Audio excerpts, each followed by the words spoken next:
আসসালামু আলাইকুম ভিউয়ার্স, নাজফালা কিচেনে আপনাদের সবাইকে স্বাগত। আজকে আবারও চলে এসেছি একটি রেসিপি নিয়ে। আজকের রেসিপি মাছের তেল দিয়ে আলুর রেসিপি। অসাধারণ খেতে রেসিপিটা। একবার আপনারা অবশ্যই বাড়িতে তৈরি করে খাবেন। অসাধারণ খেতে।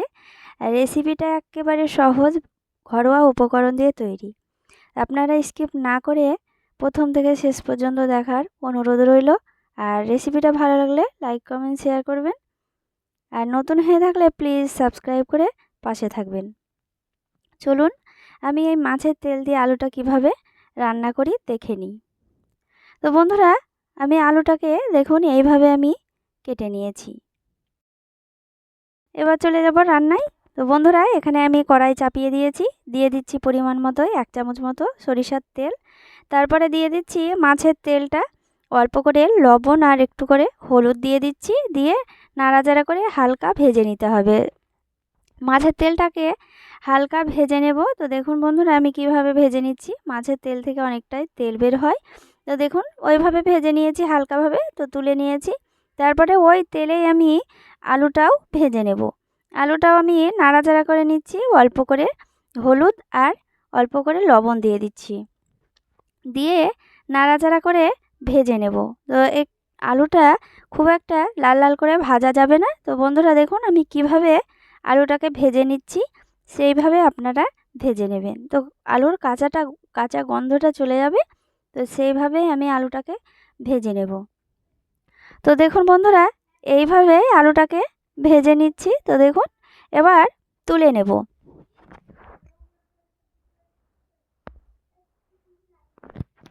এরপরে আমি ওই কড়াইয়ে দিয়ে দিচ্ছি সরিষার তেল 2 থেকে 3 চামচ। মানে বেশি তেল দেওয়া যাবে না, তো মাছের তেলেই তেল বের হয়ে যাবে। তো দেখতেই পাচ্ছেন এখানে আমি পেঁয়াজটা দিয়ে দিয়েছি। পেঁয়াজটা নাড়াচাড়া করে নিচ্ছি। আর একটি তেজপাতা দিয়ে দিচ্ছি। দিয়ে নাড়াচাড়া করে নিলাম। নাড়াচাড়া করে নেওয়ার পর হালকা ব্রাউন কালার হয়ে এলে পরে দিয়ে দিচ্ছি আদা রসুন বাটা, স্বাদমতো লবণ, আদা রসুন বাটা দিয়ে খুব সুন্দর করে কষে নেব। আদা রসুন বাটার যে কাঁচা গন্ধটা থাকে সেই গন্ধটা চলে যায়, সেইভাবে ভেজে নিচ্ছি। ভেজে নেওয়ার পর তারপরে দিয়ে দিচ্ছি লঙ্কার গুঁড়ো, হলুদ গুঁড়ো, জিরে গুঁড়ো। এখানে আমি ধনে গুঁড়ো দেবো না। তো দেখুন বন্ধুরা, এইভাবে নাড়াচাড়া করে নিতে হবে। এবার আমি দেব অল্প করে জল, মানে 2 থেকে 3 চামচ মতো জল দিয়ে মশলাটাকে কষে নেব। খুব সুন্দর করে মশলাটাকে কষে নিতে হবে, যেভাবে আমরা মশলা কষি খুব ভালো করে। তো দেখুন বন্ধুরা, এইভাবে মশলাটাকে কষে নিতে হবে। তো বন্ধুরা, এই রেসিপিটা অসাধারণ খেতে। তো দেখুন আমি কিভাবে মাছের তেল দিয়ে আলুটা রান্না করি। তো মশলাটাকে আমি খুব সুন্দর করে কষে নিয়েছি। কষে নেওয়ার পর ভেজে রাখা আলুটা দিয়ে দিচ্ছি। মশলার সঙ্গে আলুটাও খুব ভালো করে নাড়াচাড়া করে নিচ্ছি। মশলার সঙ্গে কষে নিচ্ছি আলুটাও। আলুটাও কষে নেওয়ার পর তারপরে দিয়ে দিচ্ছি, দেখুন আলুটাকে আমি আগে ভালো করে কষে নিচ্ছি। এই যে দেখুন কালারটাও দেখুন কতটা সুন্দর এসেছে। এরপরে দিয়ে দেব ভেজে রাখা মাছের তেলটা। মাছের তেলটাও দিয়ে আবারও নাড়াচাড়া করে কষে নেব খুব ভালো করে। তো দেখতেই পাচ্ছেন কালারটাও কতটা সুন্দর এসেছে। তো দেখুন বন্ধুরা, এইভাবেই রান্নাটা করে নেব। অসাধারণ খেতে, রুটি, পরোটা, ভাত দিয়ে অসাধারণ লাগে।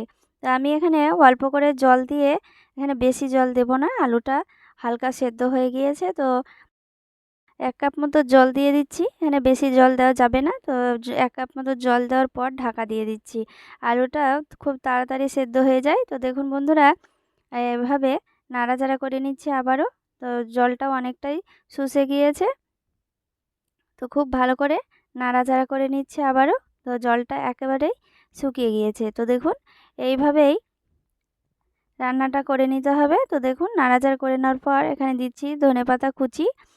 হাতের কাছে থাকলে দেবেন, না হলেও কোনো অসুবিধা নেই। এরপরে দিয়ে দিচ্ছি কাঁচা লঙ্কা।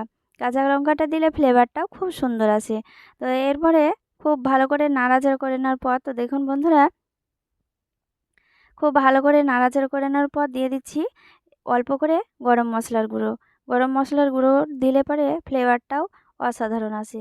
এরপরে নাড়াচাড়া করে নেওয়ার পর নামিয়ে নেব। তো দেখুন বন্ধুরা, কতটা অল্প সময়ে আর একেবারে ঘরোয়া উপকরণ দিয়ে অসাধারণ একটি রেসিপি রেডি হয়ে গেল। তো দেখুন বন্ধুরা, রেডি হয়ে গেল মাছের তেল দিয়ে আলু। রেসিপিটা অসাধারণ খেতে, আর এই রেসিপিটা করলা দিয়েও তৈরি করা হয়, করলা দিয়েও অসাধারণ লাগে। রেসিপিটা ভালো লাগলে অবশ্যই লাইক, কমেন্ট, শেয়ার করবেন। সবাই ভালো থাকেন, ধন্যবাদ।